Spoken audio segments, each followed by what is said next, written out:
से डिस्कस कर लेते हैं हम आज EMRS फाइनल इंग्लिश का रिवीजन। जो सब्जेक्ट वर्ड एग्रीमेंट है इसमें बहुत कन्फ्यूजन हमें होती है पेपर के अंदर।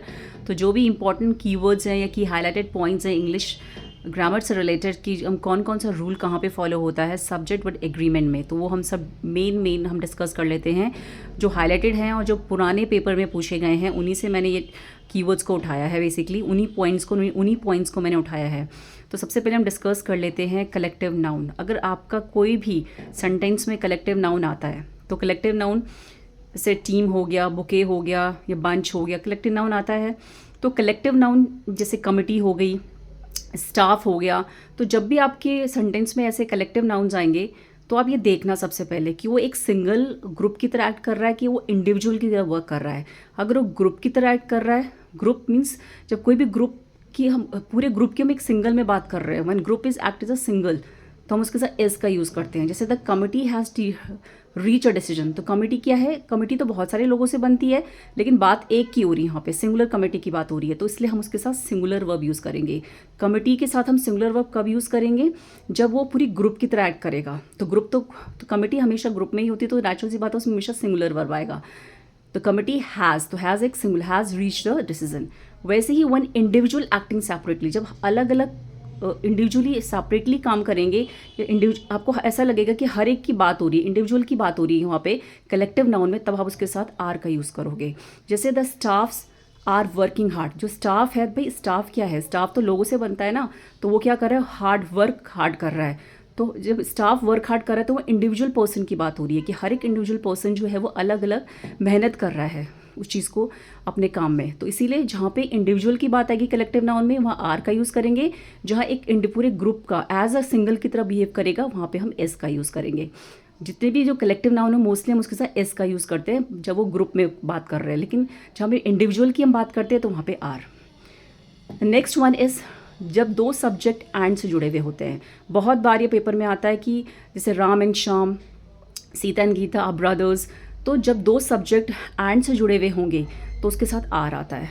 लेकिन हमको ये चीज़ देखनी है एक्सेप्शन में भी। एक्सेप्शन में से केस आता है जब एंड से वो चीज़ जुड़ी हुई हो, जब एक ही पर्सन की बात हो रही है। जैसे अगर मैंने बोला यहाँ पे the principal and the manager, अगर मैं यहाँ पे द ना लगाती, द प्रिंसिपल एंड मैनेजर, अगर एंड के बाद मैं द ना लगाती या कोई भी आर्टिकल ना लगाती तो वो एक सेंटेंस की तरह बिहेव करता। तो वही प्रिंसिपल था, वही मैनेजर भी था, प्रिंसिपल था। तो अगर मैं दो पर्सन की बात कर रही हूँ तो आर का यूज़ होगा। तो जब टू प्लूरल फॉर्म की हम बात करें तो आर का यूज़ होगा। और सिंगुलर का यूज़ कब होगा? जब हम किसी एंड से कोई वो चीज़ जुड़ी हुई है, जब हम और दोनों चीज़ एक ही के बारे में बता रही है। जैसे bread and butter is a popular dish, exceptional होता है, time and tides waits for nothing. तो बेसिकली जो इस टाइप के वर्ड्स जब एक ही की बात हम कर रहे हैं, जब हम एंड से तो दो चीज़ें जुड़ी हुई हैं लेकिन वो एक ही चीज़ को दर्शा रही हैं, तो हम उसमें सिंगुलर नाउन यूज़ करेंगे। लेकिन हम उसमें प्लूरल कब यूज़ करेंगे? जब एंड से दो अलग अलग लोगों की बात हो रही हो। जैसे the principal and the manager, तो द यहाँ पे द लग गया एंड से पहले। द मतलब एंड से पहले अगर एंड के बाद अगर कोई भी आर्टिकल लग जाता है तो दो चीज़ों की बात होती है, वो डिफरेंट चीज़ें, डिफरेंट लोगों की बात हो जाती है, तो इसलिए उसमें आर आया इसमें। अगर एंड से पहले द ना लगा होता तो फिर वो इज आ सकता था, सिंगुलर नाउन आ जाएगा फिर। नाउ आइदर और नाइदर नॉर, इसमें भी इस टाइप के क्वेश्चंस भी बहुत बनते हैं पेपर के अंदर कि आइदर और कि नाइदर नॉर। तो हमें क्या देखना है? नॉर और के बाद का सब्जेक्ट देखना है। हमें क्या देखना है? किस सब्जेक्ट को देखना है? जो नॉर और के बाद का सब्जेक्ट है। जैसे द आइदर द कैट और डॉग्स, जैसे एग्जाम्पल में देखिए आइदर द कैट और डॉग्स, भाई कैट और आपको और के बाद का सब्जेक्ट देखना है। तो और के बाद डॉग्स कैसा है? प्लूरल है, तो इसलिए इसमें कैसा आएगा? वर्ब प्लूरल आएगा। अगर यहाँ पे और के बाद का वर्ब अगर डॉग होता, डॉग्स ना होता, डॉग आता, तो वर्ब इसमें इज आता। तो आपको क्या देखना है? और नॉर।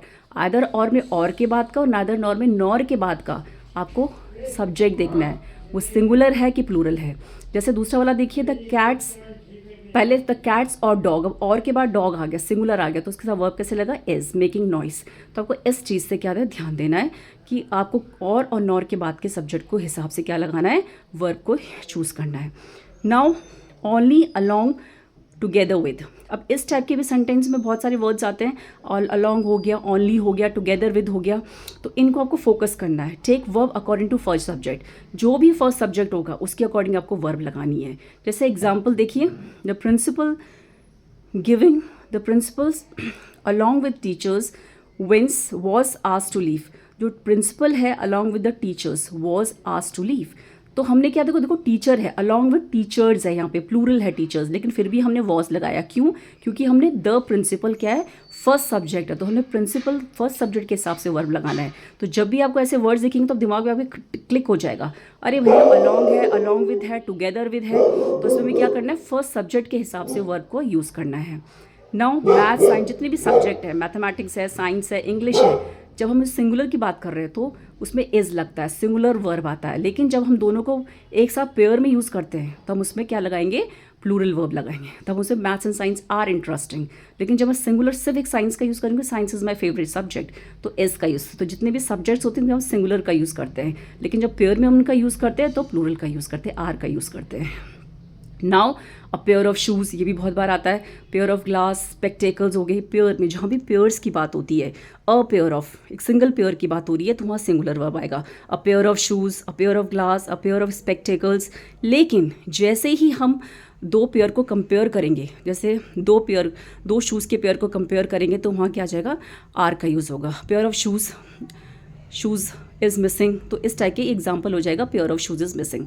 लेकिन मैं आपको इसका अदर वे भी बता रही हूँ कि अगर दो पेयर को हम कंपेयर करेंगे तब हम आर यूज़ करेंगे, एक सिंगल पेयर के लिए शूज़ के लिए हम इज़ का यूज़ करेंगे। अब जितने भी यूनिट ऑफ मेजरमेंट है, जैसे टाइम है, अमाउंट है, इसके साथ हम सिंगुलर वर्ब का यूज़ करते हैं। टाइम है, मनी है, अमाउंट है, तो उसके साथ कैसा वर्ब यूज़, सिंगुलर वर्ब का हम यूज़ करते हैं। मनी के साथ हम सिंगुलर वर्ब का यूज़ करते हैं।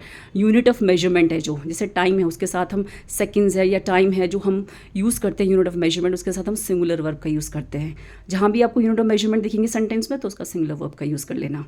ईच एंड एवरी है, जो भी आपको सेंटेंस में ईच वर्ड दिखेगा, एवरी वर्ड दिखेगा, ये सिंगल पर्सन की बात कर रहे हैं, उसके साथ हम सिंगुलर वर्ब लगाएंगे। लेकिन जैसे आप एनीबडी है, समवन है, एवरीबडी है, एवरीवन है, ये सब भी क्या यूज़ करते हैं, सिंगुलर वर्ब यूज़ करते हैं। Anybody, someone, one, everybody, everyone, use the singular verb. तो ये बहुत इंपॉर्टेंट की पॉइंट्स मैंने लिए हैं जो पिछले, जो हमारे लास्ट ईयर के जो क्वेश्चंस फ्रेम हुए इंग्लिश में, क्योंकि हमको मेन रूल पता होना चाहिए। भाई कोई भी क्वेश्चन आ जाए, कोई भी हमारे ग्रामर का टॉपिक हो जाए, अगर हमें रूल ही नहीं पता होगा तो हम सॉल्व नहीं कर पाएंगे। तो rule is very very important in grammar and maths. तो see they are the highlighted rule, grammar rule for the subject verb agreement. Thank you.